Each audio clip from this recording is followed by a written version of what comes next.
Setiap benda pasti punya ceritanya masing-masing. Benda apa yang tidak bisa kita lepas dari aktivitas sehari-hari kita? Apakah itu? Ya, jawabannya adalah ponsel.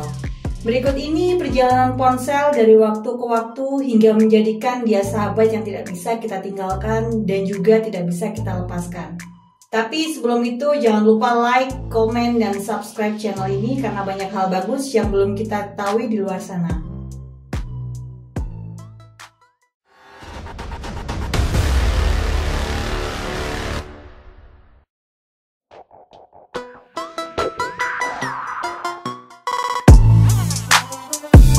Penemu telepon genggam untuk pertama kalinya adalah Martin Cooper, seorang karyawan Motorola pada 3 April tahun 1973. Walaupun kemudian banyak disebut bahwa penemu telepon genggam adalah sebuah tim dari salah satu divisi Motorola, yaitu divisi tempat Cooper bekerja.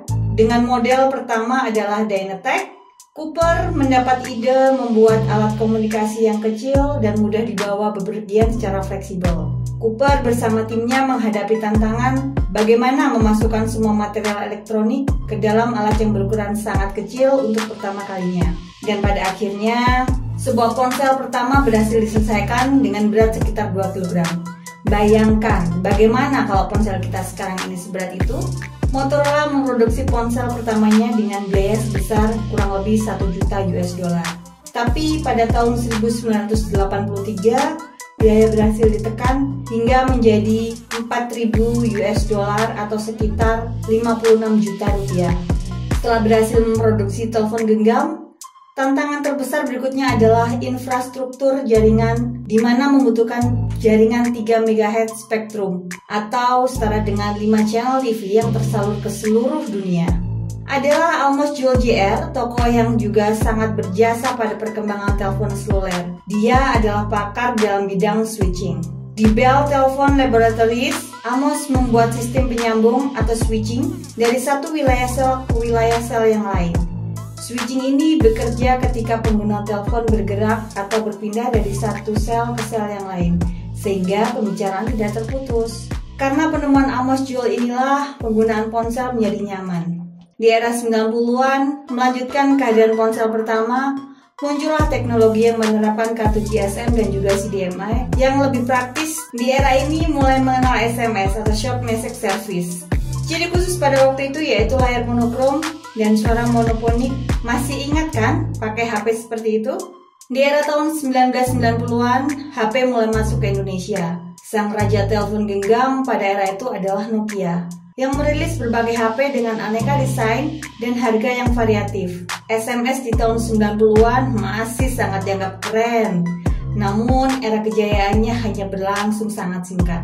Adalah desain yang sangat unik, layar monokrom, terkadang punya antena di bagian atas, dan punya fitur tambahan utama berupa kalkulator hingga permainan itu sangat keren. Di era tahun 2000-an, HP mulai menyebar di Indonesia, namun penggunanya hanya kalangan tertentu, tidak seperti saat ini. Setiap orang sudah menunduk menatap layar HP mereka. Ciri utama yang membedakan ponsel era 2000-an dengan era 90-an adalah layar sudah berwarna, desain yang menjadi beraneka ragam mulai dari candy bar hingga QWERTY. Era ini pula ditemukan teknologi GPRS dan MMS. Arus teknologi yang saling berlomba menyuguhkan inovasi dari sekian banyak merek dan tipe ponsel. Fitur yang cukup mewah dari ponsel di era ini adalah mulai disematkannya kamera dan pemutar musik, dan mulai populer sistem operasi atau OS seperti Symbian dan BlackBerry yang mewah pada akhir tahun itu. Kemudian disusul munculnya teknologi 3G, menjadikan akses internet lebih cepat, lebih leluasa, dan hadir pula video call, membuat tahun 2000-an pertumbuhan pengguna ponsel mulai merata. Pada era 2010-an, Android dan iOS menjadi penguasa dunia dengan kehadiran Apple yang meluncurkan iPhone, mengubah wajah industri ponsel dunia secara signifikan dan semua smartphone kini menjadi touchscreen atau layar sentuh. Era ini menjadi dekade munculnya teknologi yang bernama 4G LTE yang membuat aktivitas berselancar di dunia maya jadi lebih cepat dan telah menyebar cukup luas di seluruh penjuru dunia, termasuk Indonesia. HP di era ini bisa melakukan banyak hal, hingga akhirnya disebut telepon pintar atau smartphone. HP di tahun 2010-an ini menjadi kebutuhan primer setiap orang Saat ini, HP sudah bisa melakukan apa saja, mulai menonton film, berbelanja, menjadi alat transaksi pembayaran, hingga banyak hal lain yang bisa dilakukan. Saat ini di tahun 2020 merupakan dekade keempat era ponsel. Kira-kira bagaimana ya perkembangannya? Benda serbaguna ini pada 10 tahun ke depan, sesuatu yang tidak pernah kita pikirkan dan bahkan tidak bisa kita bayangkan apa yang akan terjadi. Dan pastinya kamu sekarang menonton video ini dari layar smartphone-mu.